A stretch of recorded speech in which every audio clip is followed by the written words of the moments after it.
All right, everybody, welcome to our latest Live Motocross podcast. As I'm joined by Aussie young EMX250 racer Liam Owens and obviously Jackson Richardson's on the pod again for this usual one as we talk a bit of everything in motocross, but mainly be focusing on Liam's journey in the sport and the EMX250 championship. He's showing some pretty good speed in already after the first two rounds, but before we get cracking, we obviously like to thank the sponsors in Fly Racing, 24MX, Fuchs Silkline, and Dirt Store for all their incredible support, as without them, none of this be possible. All right, firstly, welcome, Liam. How's life? And thanks for joining us, mate. Yeah, thanks for having me on. Yeah, it's going well. We just got back from the second round of EMX250 this weekend in Saint-Jean in France. Yeah, mate, you've definitely been copping some savage weather. And before we get on to that, welcome, Jats. How's life? And the social content's been pumping, mate. It's the Webster crash, the Deegan arrest. There's a lot for you to get your teeth into. Oh, mate, definitely. Yeah, the weekend was it was full of excitement. Yeah, all three championships were on the weekend, and yeah, no shortage of content being made on and off the track with Hayden Toretto fucking coming into the fold and giving me a bit of ammunition. But yeah, weekend was good. Hey, I was sunk into the couch on Sunday watching it all, but yeah, it was good. Yeah, awesome, mate. And obviously, Liam, give us a bit of a recap of the first two rounds, mate. Absolutely woeful weather in obviously Spain, firstly, and then France wasn't too much better, a little bit better, obviously. But how have they been for you, mate? You've shown some really good speed, definitely up there. You had a few bike issues, a few mishaps and whatnot, but you're definitely making progress and steps in the right direction. And I'm sure the results will reflect the speed soon. Yeah, the speed is going quite well. Uh, just a bit of bad luck with the a few bike issues and things, but also I can't completely blame the bike. There's one or two races where I've just had the speed, haven't had the start, and then I'm in the carnage, and yeah, the bad luck is a bit self-inflicted. If I'm back there, I am going to just get cleaned out because there's people also having a bad race that are going to take it out on you, I guess. So yeah, that's how it is in EMX, and get better starts, cleaner race, and show what we really have.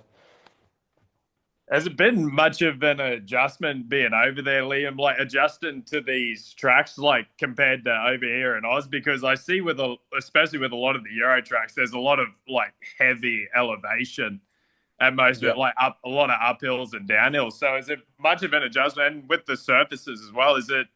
Has it been hard to adjust like going over there, like from the tracks we have here in Oz? Yeah, like when you go, like the first thing you do in track walk, you're just thinking, how is this even allowed? Like in Australia, you don't have bigger than like a 20-meter tabletop. And then you have like these big triples that just feel like, how am I going to make that? Like it's not possible. And then you sure as you just see someone on a Yamaha just go full wide open, round like almost around the markers to get it. And then you're like, oh, I got to jump now for qualifying stuff to get a good gate pick. So it is a bit wild like that. But I think the biggest thing you notice is just when you track walk is the side of the track. Like Australia, you're not allowed anything close to the track. But you go France or something, you've got these really sharp fences and stuff. Like you really don't want to get whiskey. Like you're just gonna fall into like sharp. There's stakes everywhere. I think it's pretty loose program like that. But I think yeah, it's the cool part about Europe is that you just use common sense and just hope you don't uh get unlucky, I guess. Oh, that actually reminded me of like, especially at the French ones with those timber fences along the side. Yeah. I do remember seeing that, and I was like, man, surely someone is getting impaled on one of those Yeah. over the You don't years.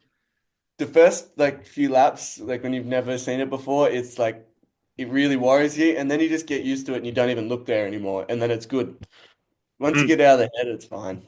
It's And probably yeah. more motivation to stay inside the track because you Yeah, go I think like, there'd be a lot oh, I'm less getting track getting cutting. tangled in this thing. Yes. That's Yeah, right. mate, you see some of those GPs, they got to put the Ram truck there. The finish line cables are pretty close to, those structures pretty close to decapitating blokes. Some of those trees, you'll look forward to seeing a lot of this at Arnhem, mate. They might have a bit of padding on the tree or none at all. So there's a few Yeah. sketchy things to be looking out for. Yeah, that's for sure. And even just my first thing was when you watch on TV, you see the finish line jumps and you're like, oh, they look easy as.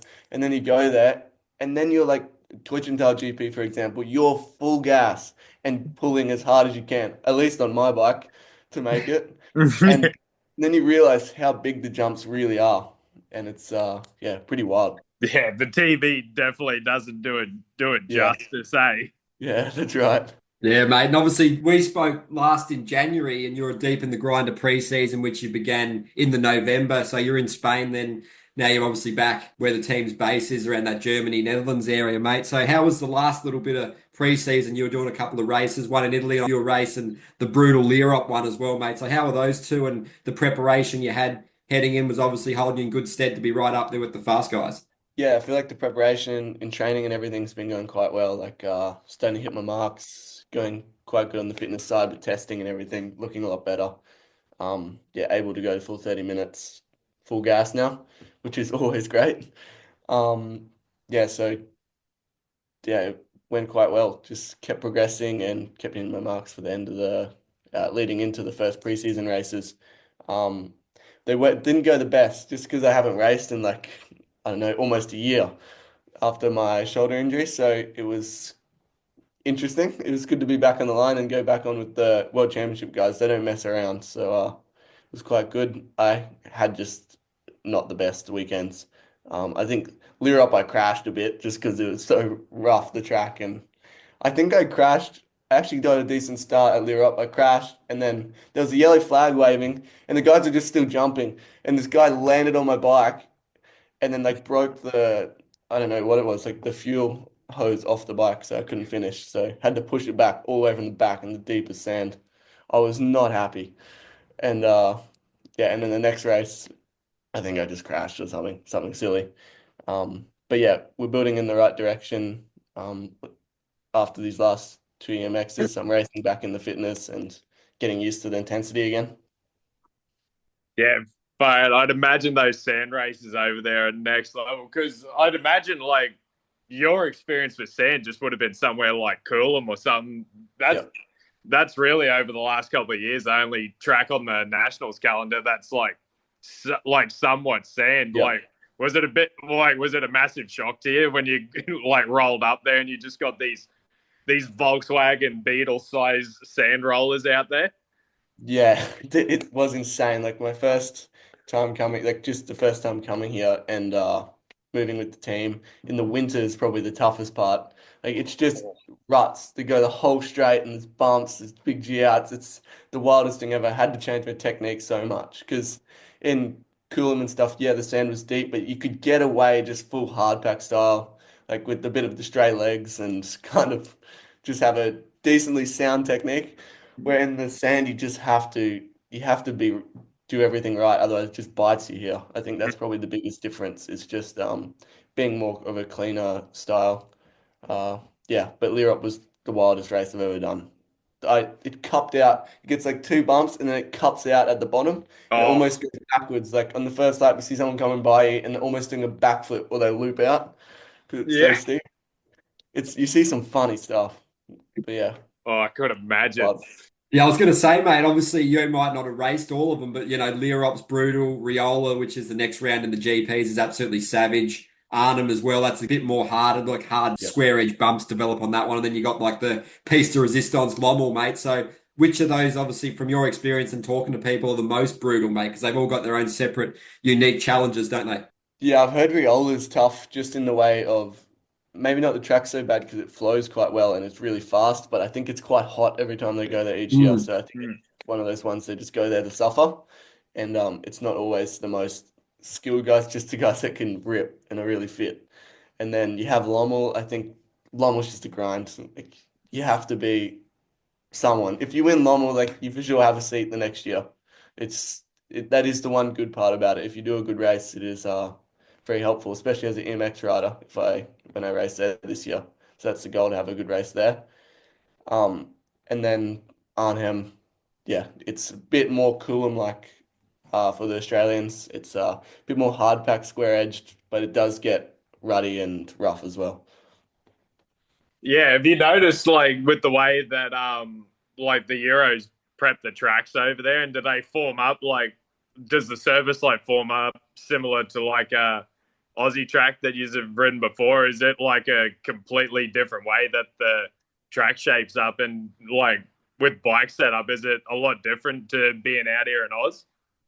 Like with the sand, how they prep it, it's a little bit different. I don't know what they do. It could be just how much moisture it holds because it rains so much here. Yeah. But like they rip it as well. So it's like really deep, it feels bottomless. Where Australia almost has a bottom, a bit like Wonthaggi. Like Wonthaggi's sandy, but it's Yeah. got like a hard bottom. Yeah. It kind of just doesn't stop here, and the holes just keep getting deeper and deeper Mm. until the point you can lose a bike in there. And then the hard pack, they kind of just sometimes you turn up, they just don't prep it. You just Yeah. go like, what's going on here? Yeah. And you just slide and there's rocks everywhere, but you just got to trust they know what they're doing because they've had these tracks for like 50 years. Um, I think that'd be a big one. Is just learning how to ride every condition. Like there's some tracks that you just GP tracks, there's no ruts, and Mm. in Australia you at least have ruts. And yeah, and how the Europeans ride, they seem to open up the turns a lot more. So they have Mm. almost like MotoGP style. You open up turns and then hit the apex of the turn. So Yeah. you kind of flow with the track. Where in Australia it's a bit more point and shoot, and we've got like really deep ruts. And then on the setup side, you have to always go a little bit stiffer then because you're carrying just a higher average momentum throughout the whole track. So, Yeah. yep. And the big jumps and stuff, you have to set up your bike quite stiff just to make them. Yeah, that's crazy, mate. You see a lot of those French guys, and those French tracks they grow up riding, they're just full of rocks, and they're like you said, not prepped. And you look at someone like Febvre at the throttle control, how he steers with the back wheel really well. Obviously, he's got that background as well, but yeah, it really sort of narrows in on their technique and just being comfortable with like minimal grip, isn't it, mate? So I guess you're learning all these things, the brutal French hard packs, and then the Dutch and Belgium sand tracks, mate. It's a lot to take in for you, so you must be learning heaps all the time. Yeah, learning heaps all the time. Like we ride a lot of sand and each time I'm just progressing, like trying to get better. Like I think I'm going good. Like you're going good, you're going fast, and you'll be with like the top 10 world championship guy pace during the week, and then you go to Lirop or something, and then you realize how far you are off still of being up there with the world championship guys like Kate Wolf and stuff. They're just animals on their home tracks. So Mm. always got room to improve, and yeah, that's probably the biggest thing. Yeah, I'd imagine it would have been like a little bit of a shock, like with the level of competition over there. Because even like you were saying in the EMX class, like there's like 70 dudes that show up at this race, and they can all go ham. Like it must be Yeah. like pretty crazy, especially like in Oz, there might be like two or three guys in each class that can possibly win, but that EMX class sounds like anyone can win on any given day. Yeah, I think that's the interesting part. Like that was probably the biggest thing I noticed coming from MX3 to EMX. Like MX3 is the perfect stepping stone for if you want to go America or Europe. Like as you see with Jake coming over, his first race got second. Um, the only thing I would say is just I think with Jake would say the same. It's just the aggression. Like you're racing pretty much grown men. That's probably the difference. Yeah. They're just aggressive. Uh, yeah, they just don't care. Like they're trying to race for a living and make it. So it's not just racing for fun with your dad at like MX3 Yeah. and stuff. So it is different. I think that'd be the biggest thing. Oh man, that actually like takes me Yeah, back to when I went pro because I didn't do MX3 or back then it was under MX2. 19s. I just went Yeah, straight into pro lights, and I remember racing out there with like I was 16 and I'm racing out there with Matt Moss and Jake yeah, Moss and all those guys, and I just remember getting moved out of the way. Because back yeah, then I was under like 60 kilos, and these guys were just bodying me left, right, and center. yeah, I'm like, like saying that, I'm like, man, these guys are men, yeah. and I'm You just a barely ever boy get a in a pass man's easy. world. Yeah, like you go there and it's just like you don't make passes easy. Like MX3, like if you're just faster, you can just pass someone around the outside Yeah, and then go. And if you get a bad start, I found when I was there, like I had a few, or my bike was, it had like a weird thing, it stopped off the line. Then I come to like third or something, I cool them. But when you go at the, at the GPs, you get a medium place start. You're, there's just no way. Like you pass someone and they pass you back three times yeah, and then you got to like keep your elbows out or go as tight as possible. Just do something because they're just going to blow your doors off. And the and if they don't get you in the turn, there's a high chance someone cross jumps you in the air. So that's probably also a sketchy thing. They they're pretty they don't care what's going on. You just got to fall into line really. And when you decide to make a pass, it's full commitment. I think that was a big thing I learned coming into this year. Last year, I got pushed around a lot, and that Mm. was probably my biggest downfall, being a bit too timid. So, yeah, working on that. Just being one of the guys. Puff out your chest a little. Yeah.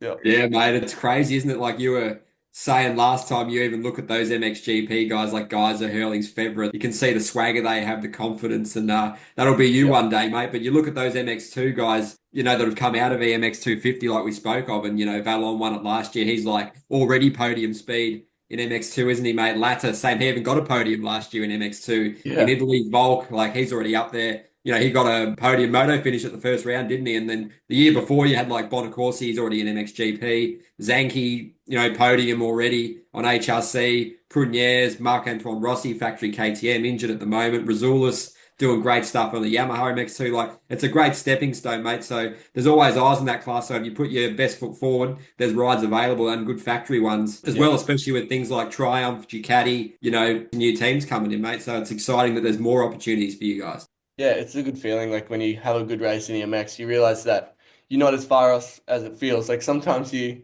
get a 10th or something at EMX and you're just like, I've got a long way to go still. And then you see one of the EMX guys that are winning go to the World Championship get podium like last year, Valerio. So you realize how you're not that far off. So you got to keep pushing and yeah, have a good year in EMX. You never know what opportunities might come up. Yeah, mate. I was going to actually ask you blokes both. Liam's in the middle of doing it, but you've done it. Chase the dream, move overseas. It deserves a lot of praise.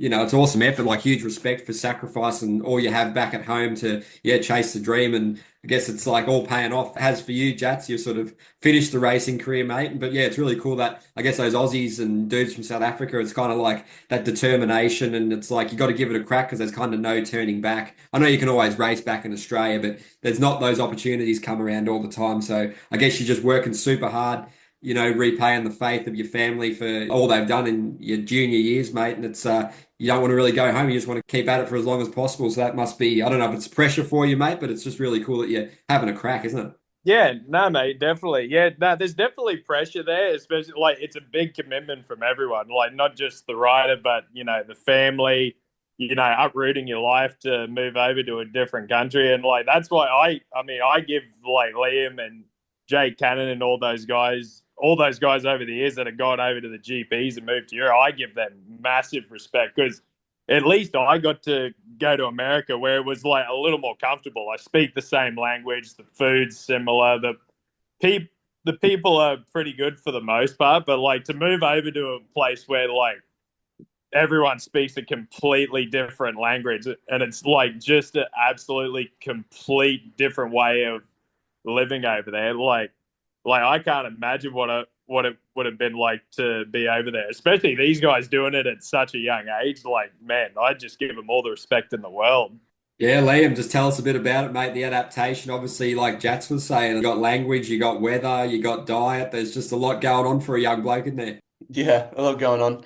It's in a way a little bit easier though. Like okay, being away from your family and all this is tough. Like that's probably the hardest part, and just going places and you can't speak the language. But in the way of just wanting to be the best motocross racer you can be, it's amazing where I am. There's like 10 tracks within an hour.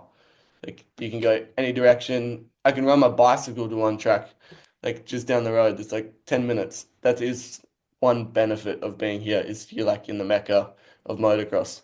Um, I'd say that if you want to be the best, this is where you need to be. In Europe at least.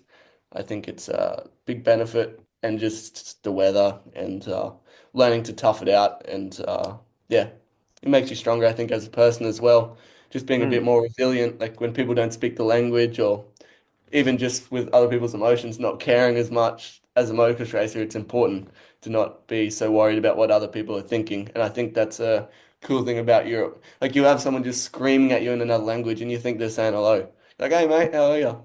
But they're just fully abusing you. Just yeah, it is a cool thing in a way because you just get oblivious and you a lot happier. Just don't worry about what other people are thinking, I guess. that'd probably be a bit easier to deal with if they're screaming at you in a different language. You Yeah. just take it as, oh yeah, I think he said good race. So Yeah. oh, yeah. It means Might get nothing. It's together with great. this bloke for a beer after, but really he's just absolutely writing you off. So I Yeah. guess it's easier to block out the hate. Yeah, it is. It really is. It's yeah, I think it's a good thing. Good habit to almost bring back to us. Yeah, Yeah. 100%. Yeah. Yeah, that's awesome, mate. You must be missing a little bit of home. Obviously, you miss the family. It's Yeah. cool your dad's been over there for the last Yeah. couple of rounds, isn't it, mate? So shout out to him. He's obviously a massive supporter of your program, and respect to him for supporting the content on Live Motocross too. So tip of the cap to him for sure, mate. But obviously, you mentioned last time you missed some things from Australia, like a good steak, obviously, and well, there's probably good steaks there, but they're super expensive. And things like Allen's lollies and wheat bix, mate. Have you a few other things you're missing from Australia? Yeah, probably just the farm, like having your own space. Like here, I've got like my room, and that's about it. We have a little pit bike track, but it's always too wet. Yeah, that'd probably be the biggest thing, just having the farm and doing a bit of farm work, just breaking it up a little. So that's probably the hardest part, just finding new hobbies, not working or whatever.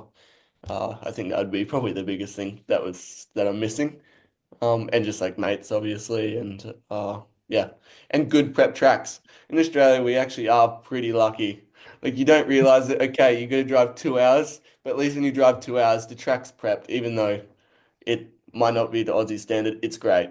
It really is. I understand what Todd used to drill me about when I'd be like, oh, track's not that good today. He said, man, you have no idea. Yeah, Oh, I have heard that from boys that have been over there over the years, and I just yeah. thought, far out, I got to stop complaining about the track not being prepped Yeah. some days because apparently those boys are dealing with absolutely brutal conditions over there. Yeah, you just melt tires here when you go to some track. Yeah, God, I you're like a wouldn't. I MotoGP would. I don't rider. think I would have been able to survive over there if I had to change tires every day. Yeah.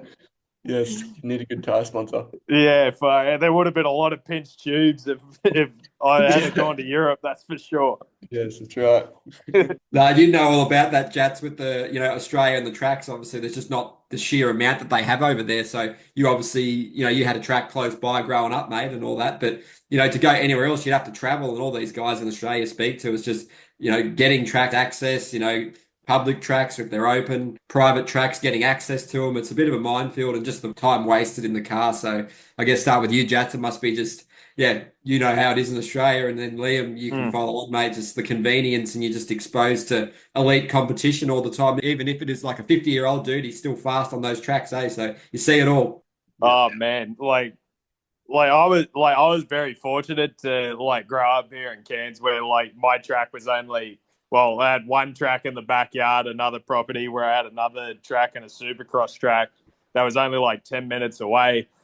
And I did do a stint down there in Brisbane for a bit, for about 6 months. That's about all it got out of me because God, just driving to the track every single day, and some days the track's not prepped. You're paying a heap and fuel and track fees to get out there. And then if there's an accident on the highway, then it turns into a 3 hour journey to get home. And oh, dude, that just used to kill me. So about 6 months it got out of me in Brisbane, and then I'm throwing in the towel. I'm going back up north. Yeah, for me it's the same. Just the distance between everything is probably the biggest. I had my own track in my backyard, but it was more almost enduro because it's quite hilly where I was. But yeah, it was good fun. It was all I needed when I was younger, just work on technique and all that type of stuff. So I was lucky enough for that. Um, but yeah, tracks being far away. I also had friends and things, so it always worked out that I had private tracks. But for some people, if they're just wanting to go to a public track, sometimes they only open Friday, Saturday, Sunday. So it also makes it hard. Yeah, it's brutal, isn't it, mate? And obviously, it's pretty cool that you and Jake Cannon are both flying the flag for the Aussies and doing a great job in the first two rounds. So it must be nice to have a familiar face and hear some more Aussie accents. You got us two lads definitely filling that quota as well, mate. But yeah, it must be cool to have another one. And I love to see Alex Anderson was over there last year, and he obviously had some visa issues, I believe. But it's cool that Aussies are giving it a crack over there, and you can either stay there or use it as a platform like so many others have gone on to America afterwards. Yeah, that's right. It's good to see Jake and everyone. It's good to hear Aussie accents, even when Ryan was here last year, just catching up. even just to have a little bit of not a complaint, but compare notes on how you're feeling about some of the cultural things here, the food or whatever it is, or how the team does stuff. Yeah, I think it's quite cool. It's good to have other people, familiar faces. Is there an item that you have to get sent out, like from Australia? Like when I lived in America, I always had to get Tin Tans like sent over. And I had to have coffee, like bags of coffee sent over from Oz because I just could not find a good coffee when I lived in America. So I always had to get that sent over. So is there anything you'd get sent over from the homeland to Yeah, make you feel a bit at home? I get coffee beans and I get Tim Tams every once in a while. Yes. Because the I thought coffee, Europe would have. I thought the Euros would do a good coffee over there. yeah, it's like I think if you look in the right place, I don't know where I'm looking, but I think if you Mm. go, the coffee people talk about, sometimes it just hits. Like it's not Yeah. exactly for taste, it like burns. Yeah. It's like yeah, They like the it's bold flavors over there, the yeah. Euros. Yeah, actually, and they're big on the espressos too over there. Like, Yeah, espresso's everywhere. Like oh, my team manager, every time we go on a road trip, we stop 3 times for espresso. And if we just got one big coffee with 3 shots, we wouldn't have to stop. just load the thing up, mate. We can't, Yeah, that's what we I'm can't thinking. be stopping every half hour. Yeah. Yeah. No, mate, a lot of people do love the Australian coffee. Like you hear about all the US dudes that come out here from all over the globe. So the Aussie stuff definitely hits pretty sweet. Yeah, but obviously, mate, have you got any vlogs going as well? You were doing them. I remember the latest one was a bit of laugh. You and the team have a bit of fun. But how are the vlogs going, or are they just on the back burner for now while you focus fully on the racing? A bit on the back burner, but since Dad's here the next few weeks, I might get him swinging off the cam a little bit. Um, Yeah. Yeah, it's a bit tough because I want the mechanic and stuff to focus on the riding and getting pitboard and stuff right because I have a new mechanic for this year. But throughout the season, once it gets a bit more relaxed, when we're just going through the motions and just riding once or twice during the week, for sure, I'd like to do some more. Maybe even do. I'd like to do a GP vlog, but it's hard. When you, I I think I need to get a few good results first and get a bit more comfortable with the scene. Yeah, because Like, if you have the bad result and you're doing the vlog, and then people just automatically say, "Oh man, this guy's not focused. this He's bloke, too busy yeah. trying to focus on the YouTube career." Yep, that's right. I need to focus on that and then ease it in a little bit. Yeah, Um, yeah, this is good. But the No, thing cool, is, mate. life's not super interesting at the moment when you're just going through the motions, training all the time, like not doing that much. So it's not like a buttery vlog or anything. It's just yeah. almost like eat, sleep, foam roll, go riding, then repeat. That's about it. So yeah. No, Oh, mate, the fans still love it for sure. And give us a little bit of a rundown of the team framework, mate. You mentioned it in the previous podcast. They have really good, resources and infrastructure to create a really good bike, mate. All the resources in the shop there to make you a rocket ship. So, how's it all going? And, mate, just tell us a little bit about the framework because it's pretty cool. The Cat Moto It's quite well. Bauerschmidt. Yeah, quite well. The Bauerschmidt side, he's like MPE motorcycles or something that like we have in Australia. It's just like a Husqvarna shop that also does engine and suspension. He does a killer engine and they also have an ECU guy, so it it rockets. It's the starts are definitely not their fault. It's on me. So I think our bike's competitive. Maybe it's not the fastest. Like it's probably the closest we're going to get to factory before going there. So I think it's a good bike. It's possible to win EMX on it. It's perfect. And then it's the workshop's here. So once all the engines and everything's put together, it comes here in Netherlands where the uh, bikes and stuff are assembled, and we ride a lot here. Yeah, the framework's quite good. We have a truck this year just so we can make the setup a little bit bigger, a bit more comfortable for the mechanics. Because last year I think they had 2 vans, and packing for 3 riders is a lot when you're traveling from Kegums to Teutschenthal. Like you're on the road for weeks and you're just in these tight little vans and then like stopping at B&Bs. It's nice for the mechanics to spread out a little bit. Um, yeah, it's a lot better this year. Everything's starting to work. We're having a lot less issues just with yeah, I don't know, bikes, and we have a lot more spare parts, and yeah, it's going well.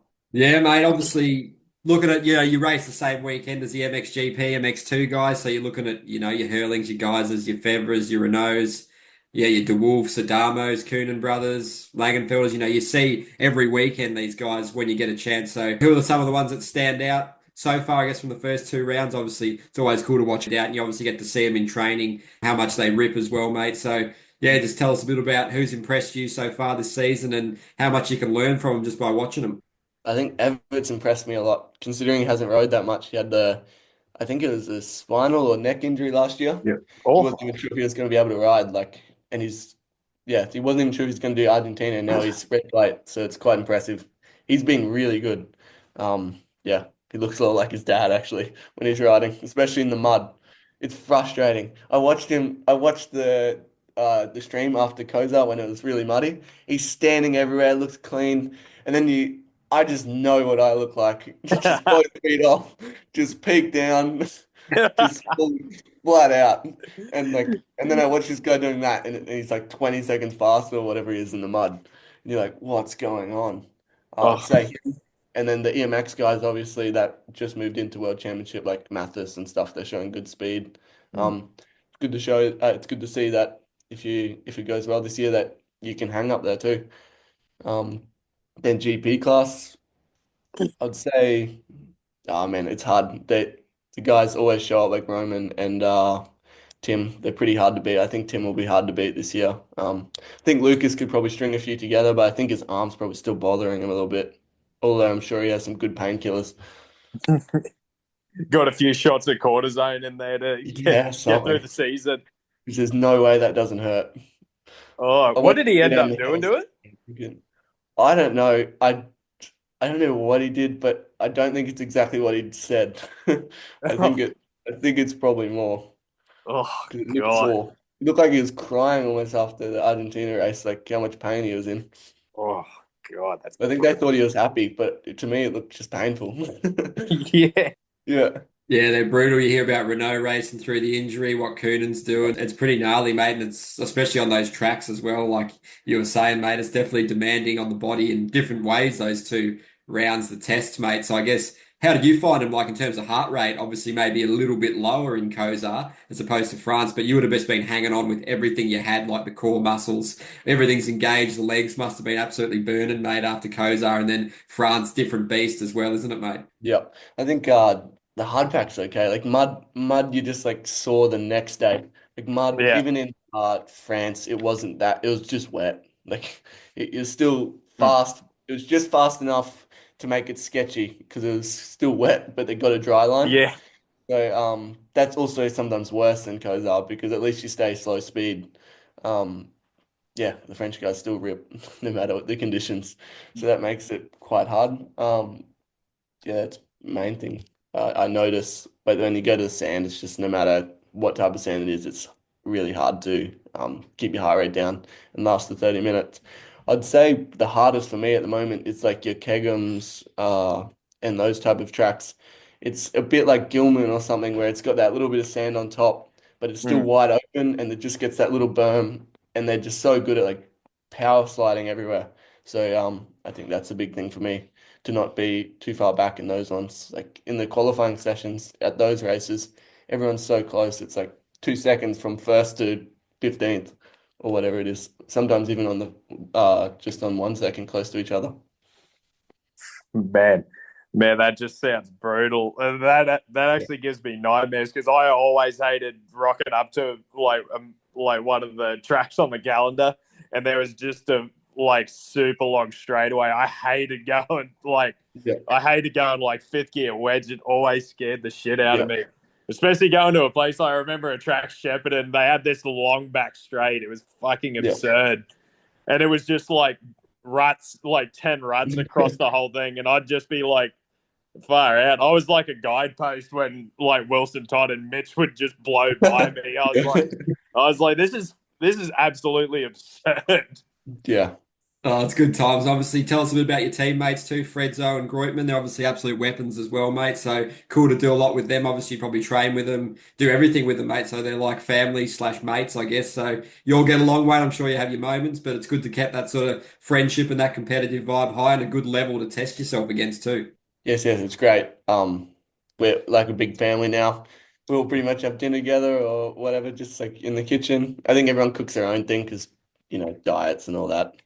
A bit of fussy eaters too between the few of them. Um, so it's quite good. I think the best part about us is that even if we do something stupid on the track, like for example, me and Mads come together pretty hard in the first race. Like we took each other out, but after that we're good. Like it's not we don't take it off the track. Like keep everything on the track and hold no grudges. We're all here to do the same thing and just get good results. So and then at training it's just keeping a competitive vibe. But then after that we kind of just chill out. If we go do something, go golf, wakeboard or something. I got my mate Nico into golfing yesterday. He's got the itch. I took him to a Oh, driving range. yes. He was big Oh, swing, no ding, but he got a few. But when he got onto it, he's got the itch now. He's actually just gone driving on Marketplace. He's going to go get oh, he's golf getting the clubs for clubs. 50 euros. He's already bet me like I think if he loses next week a game against me, he's going to buy me a kebab next time we go or something back from the track. So he's full locked in. He hates losing money too. It's quite. Oh man. So do you play a bit of golf? Like have you I play a played little like bit. for a while? Yeah, in Australia, I played a lot, but I had shoulder injuries. I haven't played since until yesterday for like a year. But I Oh played a yes. lot in Australia. I can't say I was good, but I really liked it. Yeah. Oh Yeah, man, because I'm fully locked into golf now. Like I yeah, played massive. off and on when I raced, but I didn't play like too much just because like riding took up so much of your time. Yeah. As soon as I like retired and stopped racing, I was like, all right, I'm getting locked in. Got the golf club membership, got new clubs, got the Yeah, net set up at home, so I'm just yeah, practicing every afternoon. Just trying to win the local comp on the weekend. Like I'm yep, just absolutely locked in. Getting coached this week. yep. Oh, Oh yeah, it's getting serious. I'm doing all I can to take out the $90 prize purse at the local cans club. Oh, that's what we like. At least you can have a chance of making the money back when you play golf. Yeah, oh Motocross, yeah, 100%. motocross, not Although much I chance. have drained the bank account a fair bit doing Okay. it because you spend it on clubs. There goes 1,800. Then you get the golf launch monitor. There goes And another you see grand. you see the good golf balls too. You got to get them. Oh yeah, yeah. You got to Yep. run, got Gotta to run the invest. Pro V ones that are like Yeah, the 60 Pro bucks V a ones. box that you lose after Yep. the first 9. Yep. Oh man, oh that's awesome. Yep. have you been able to get some hits in there, Jats? Obviously, the weather's been playing a bit of havoc with your golf and time, but yeah, it's usually Sunday Supercross and golf, isn't it, mate? Yeah, oh yeah. We like when the weather's good. Yeah, we play every Sunday. Sometimes we'll go on a Friday and do 9, and then on Sunday we'll do full 18 and do the comp. But yeah, lately, like we didn't. Well, we played on the weekend, but before that, we didn't play for like a month or so because like it just kept raining and like there's like some savages that still go out there and play, but I'm a pussy. I'm like, ah, if it's raining, fucking no way. Because like there's nothing worse than when you're in miserable conditions and then you just cannot strike the thing. And then yeah, the club has been tossed a fair few times, like especially over Yep. the last year. We wrote one or two clubs off from launching the thing, but yeah, no, I tell you what, it's a mental game, that one, because like you could Yep. just be hating it, saying you're not going to come back. Then you just got a pure one shot, and you're like, Yeah. this is You're why I back. play. I'm Yeah. same time next week. I'll be back. Yeah, I said that to Nico yesterday. He wasn't hitting any balls. Like he missed like 5 times in a row. I'm like, you wait. You've topped the ball a few times. When you get one good one, you'll get the itch. And he's finally hit one. It was pure. Oh, maybe not his swing, but like for a guy that's never played, But like struck all it. right. And then he's just got the itch. You saw the smile, and then he couldn't stop playing. It's great. He's in there doing a range session after. He's like, I might Yep. get a large bucket, work on the swing a little bit. Yeah, that's right. The Moto dudes love their golf, eh? Lawrence brothers are dialed in, Sexton, all Yep. those boys are all over it. Yeah, because I think it's something that just requires focus, but it's not like super hard on your body. You can still do it after riding and stuff, and it's not affecting you so much. Mm.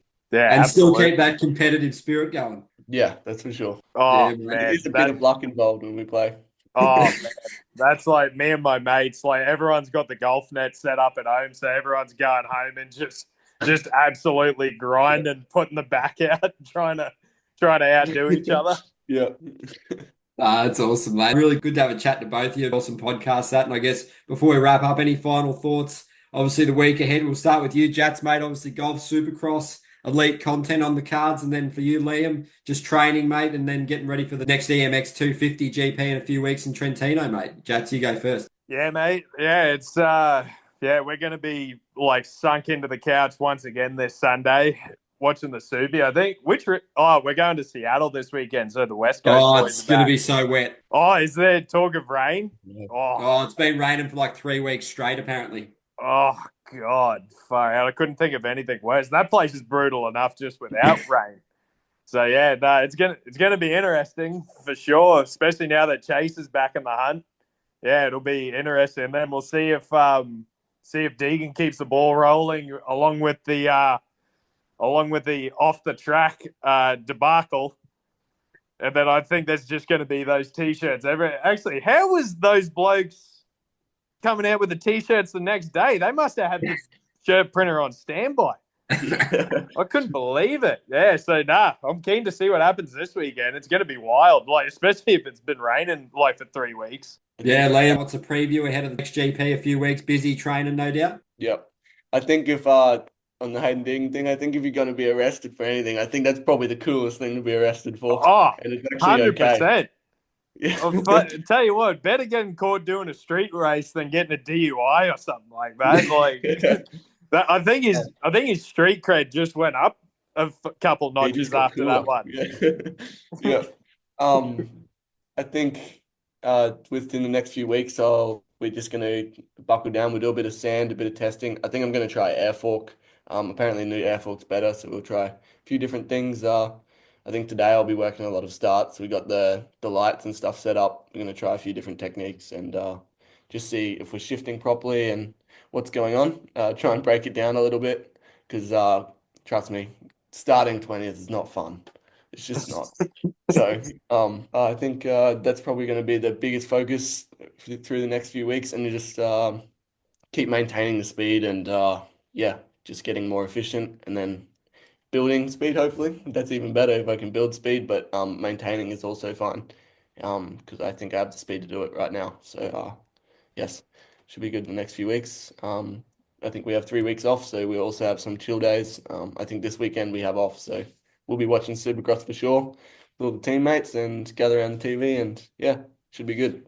No, mate, awesome. It's really cool to see you doing so well over there. We wish you all the success. I'm sure we'll get you back on pretty regularly, mate. It's good to have a chat with an Aussie abroad, so we wish you all the best. And thanks as well, Jats, for joining as usual, mate. Always great to hear your banter and really great experience racing all over the world, mate. So, yeah, cheers again, lads. And obviously, massive thanks to Fly Racing, 24MX, Dirt Store, and Fuchs Suckerling for all their incredible support, as without them, none of this is possible. All right, thanks again, lads, and we'll catch up soon.